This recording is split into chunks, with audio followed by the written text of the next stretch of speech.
अशोक गहलोत, जिनकी राजस्थान की जनता के बीच में छवि जादूगर जननायक की है। इस समय राष्ट्रीय कांग्रेस में अध्यक्ष पद को लेकर वे चर्चाओं में हैं। आज हम बात करेंगे अशोक गहलोत के राजनीतिक करियर की। अशोक गहलोत अपनी राजनीतिक करियर की शुरुआत छात्र संगठन NSUI से की। 3 बार मुख्यमंत्री रह चुके हैं और अशोक गहलोत ने अपना पहला चुनाव 1977 में लड़ा था। जोधपुर की सरदारपुरा सीट से अशोक गहलोत अपना पहला चुनाव हार गए थे, मगर इसके बाद 1980 में जोधपुर सीट से उन्होंने लोकसभा चुनाव लड़ा और जीते। 1984 में अशोक गहलोत पहली बार सांसद रहते हुए केंद्रीय मंत्री बने। 1993 में PV नरसिम्हा राव की सरकार में भी अशोक गहलोत केंद्रीय मंत्री रहे। इसके बाद 1998 में अब तक 3 बार अशोक गहलोत मुख्यमंत्री रहे हैं। अशोक गहलोत राजस्थान में सबसे ज्यादा समय तक रहने वाले मुख्यमंत्रियों के मामले में मोहनलाल सुखाड़े के बाद नंबर 2 पर आते हैं। गहलोत सांसद, राजस्थान के प्रदेशाध्यक्ष, AICC महासचिव, प्रभारी, मुख्यमंत्री सहित तमाम बड़े पदों पर रह चुके हैं।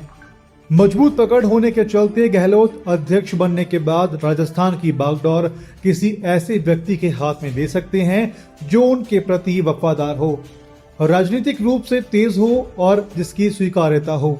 इस रेस में UDH मंत्री शांति धारीवाल का नाम सबसे आगे है। वहीं विधानसभा अध्यक्ष डॉक्टर CP जोशी और BD कल्ला भी इस रेस में हैं।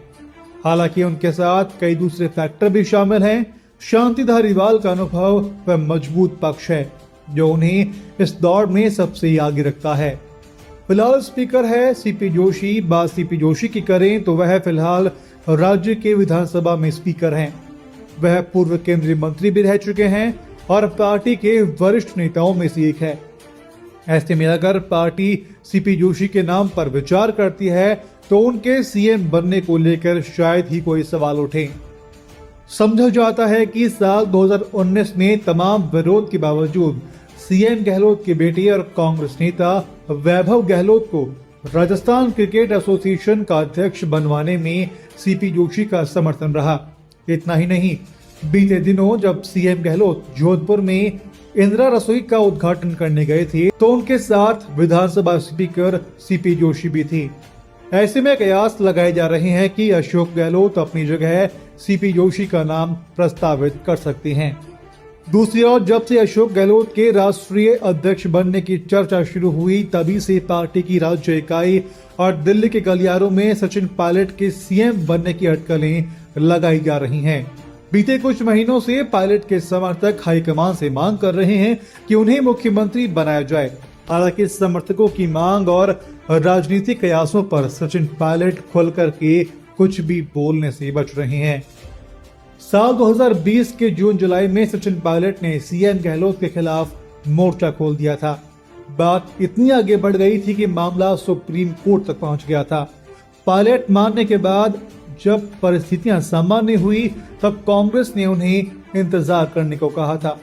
बीते दिनों राहुल गांधी ने भी एक कार्यक्रम में सचिन पायलट का जिक्र करते हुए कहा कि ये कांग्रेस पार्टी हमें लगातार काम करने की ऊर्जा देती है, हमें थकने नहीं देती और हमें हर रोज धैर्य रखना सिखाती है। इधर अगले साल चुनाव के मद्देनजर राज्य की कांग्रेस इकाई में जुबानी जंग भी शुरू हो गई। बीते दिनों राज्य सरकार में मंत्री अशोक चांदना पर कथित तौर पर पायलट के समर्थकों ने जूते फेंक दिए। इस मामले पर चांदना ने ट्वीट कर कहा कि मुझ पर जूता फेंकवा करके सचिन पायलट यदि मुख्यमंत्री बने तो जल्दी से बन जाए, क्योंकि आज मेरा लड़ने का मन नहीं है। जिस दिन मैं लड़ने पर आ गया तो फिर एक ही बचेगा और यह मैं चाहता नहीं हूँ।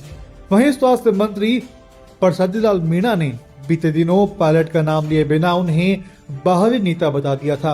हालांकि इन मुद्दों पर सचिन पायलट कभी सामने नहीं आए। एक संभावना यह भी है कि अशोक गहलोत के विश्वस्त को CM और सचिन पायलट को प्रदेशाध्यक्ष बना दिया जाए तो वहीं पर 2003 में सचिन पायलट के चेहरे पर चुनाव लड़ा जाएगा। अगर ऐसा होता है तो गोविंद सिंह डोटासरा को प्रदेशाध्यक्ष का पद छोड़ना पड़ेगा। इसमें दिक्कत यह है कि किसी भी अहम पद पर जाट चेहरा नहीं होने का रिस्क कांग्रेस नहीं लेना चाहेगी।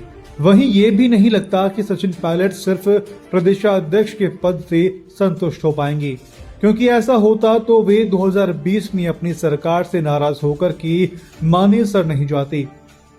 तब वे प्रदेशाध्यक्ष और डिप्टी सीएम दोनों थे। साथ ही इस स्थिति में पायलट के सामने यह रिस्क होगा कि अगर वे चुनाव हारते हैं, इसका बड़ा असर उनके राजनीतिक करियर पर पड़ सकता है। राजस्थान में हर 5 साल में सरकार बदलने का ट्रेंड है। वहीं दूसरी तरफ अगर वे अच्छा परफॉर्मेंस करते हैं तो सरकार बना लेते हैं तो उनका करियर उड़ान पर जा सकता है। सरकार नहीं भी बना पाए मगर अच्छी सीटें ले आते हैं तो 2028 के चुनाव के लिए वे मजबूत स्थिति में आ जाएंगे। राजस्थान में कोई खास चेहरा नहीं होने से और पायलट की कम उम्र उनका सबसे मजबूत पक्ष हो सकती है। विशाल सूर्यकांत शर्मा के साथ हरिनाम सिंह की रिपोर्ट।